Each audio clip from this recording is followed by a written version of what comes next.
আম আদমি পাৰ্টিৰ প্ৰাৰ্থী ঋষিৰাজ কণ্ডিলই ক'লে বিগ ব্ৰাদাৰ কংগ্ৰেছে স্মল ব্ৰাদাৰ দলবোৰক গুৰুত্ব নিদিয়াৰ বাবে বিৰোধী ঐক্যমঞ্চ ভংগ হ'ল। শোণিতপুৰ লোকসভা সমষ্টিৰ আম আদমি পাৰ্টিৰ প্ৰাৰ্থী ঋষিৰাজ কণ্ডিলৰ সৈতে আমাৰ সংবাদদাতাৰ লগত হোৱা এক আছুতীয়া সাক্ষাৎকাৰত কি ক'লে শুনোৱা হওকচোন। অসমত আপ সম্পূৰ্ণৰূপে নতুন আৰু তেজপুৰ সমষ্টিটো ইতিমধ্যে বিজেপিয়ে দখল কৰি আছিলে। কংগ্ৰেছেও বহুবাৰ MP সিটটো দখল কৰিছে। আপুনি এই ক্ষেত্ৰত জিকিম বুলি ভাবেনে? আম আদমি পাৰ্টিয়ে য'ত ইলেকশ্যন খেলিছে আজিলৈকে তেনেকৈ কৰি হাৰা ৰেকৰ্ড নাই, কিন্তু যিবিলাক জেগাত ভালকৈ ইলেকশ্যন খেলিছে আৰু জনতাই এতিয়া পৰিৱৰ্তন বিচাৰি আছে। দিল্লীত আম আদমি পাৰ্টিয়ে বিজেপি চেণ্ট্ৰেল গভৰ্ণমেণ্ট থকা অৱস্থাত 3বাৰকৈ চিট দখল কৰিছে। পাঞ্জাৱত কংগ্ৰেছৰ মুখ্যমন্ত্ৰীৰ নিচিনা এজন মানুহক সাধাৰণ মোবাইল বেপাৰী এজনে হাৰুৱাইছে। গতিকে এইটো যিটো পৰিৱৰ্তনৰ ঢৌ, এই পৰিৱৰ্তনৰ ঢৌটো আমাৰ সপক্ষে থকা বাবে আমি অত্যন্ত আশাবাদী। ঠিক আছে, মিত্ৰজোঁটত আছিলে একেলগে, কিন্তু এতিয়া বৰ্তমান মিত্ৰজোঁটৰ স্থিতি কি বাৰু? আপোনালোকে মিত্ৰজোঁটত আছেনে? মিত্ৰজোঁটত থকা বাবে দিল্লীৰ 3খনকৈ আসন কংগ্ৰেছক এৰি দিয়া হৈছে।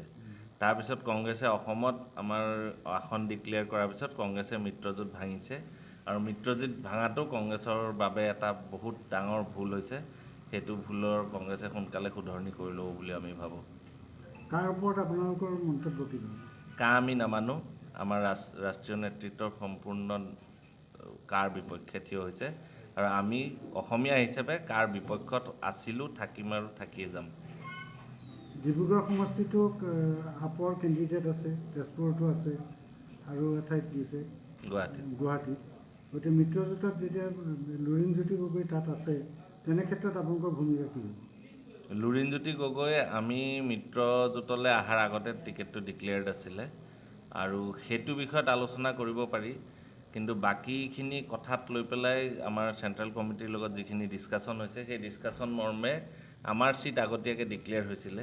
মিত্ৰজোঁটত থকা মানে কংগ্ৰেছে সকলো চিটত খেলিব তেনেকুৱা ধৰণৰ কোনো কথা নাছিলে।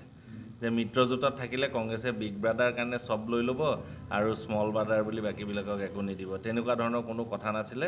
মিত্ৰজোঁটত যি দলৰ সাংগঠনিক ভেটি য'ত ভাল সেই হিচাপত টিকেট দিয়াৰ কথা আছে। তেতিয়াহ'লে মিত্ৰজোঁট আৰু আপোনালোকৰ লুৰিণজ্যোতি গগৈ জাতীয় পৰিষদৰ একেলগে যদি আপোনালোকে নিৰ্বাচনত অৱতীৰ্ণ হয়, তেতিয়া আপোনালোকে লক্ষ্যত উপনীত হ'ব পাৰিব জানো?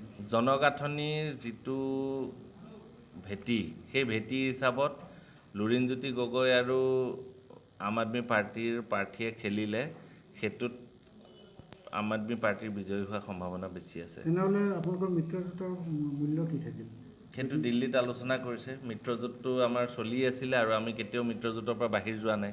আমাৰ 3টা চিট ডিক্লেয়াৰ কৰিবৰ সময়ত সেইবিলাক ভাবি চিন্তি আৰু মিত্ৰজোঁট কংগ্ৰেছে দীঘলীয়া কৰি লৈ গৈ আছে নি পেলাই শেষ মুহূৰ্তত আমাৰ চিট ডিক্লেয়াৰ কৰাৰ পিছত নিজৰ চিট ডিক্লেয়াৰ কৰিলে। গতিকে বিগ ব্ৰাদাৰৰ ভূমিকা পালন কৰাটো অতিশয় দৰকাৰ আছিলে সেই সময়ত। ডিব্ৰুগড় চিটত আপৰ কেণ্ডিডেটক প্ৰত্যাহাৰ কৰাৰ কিবা সম্ভাৱনা আছে নেকি? নাই, আমাৰ 3টা চিটৰ ভিতৰত ক'তো প্ৰত্যাহাৰ কৰাৰ সম্ভাৱনা নাই। তেতিয়াহ'লে লুৰিণজ্যোতি গগৈ, সৰ্বানন্দ সোণোৱাল আৰু আপ নহয়নে? তিনিকোণীয়া প্ৰতিদ্বন্দ্বিতা। তাত আপোনালোকে আপৰ জয়লাভ হ'ব বুলি আপুনি নিশ্চিত? ডিব্ৰুগড় সমষ্টিটো চাহ অধিকৃত অঞ্চল আৰু 2জন আহোম সম্প্ৰদায়ৰ কেণ্ডিডেট, গতিকে সেইটো ইকুৱেশ্যনটো জলজল পটপট হৈ আছে। ধন্যবাদ। তেজপুৰৰ পৰা ৰবীন্দ্ৰ কুমাৰ বৰাৰ ৰিপৰ্ট, টকশ্বক 24 ইণ্ডিয়া।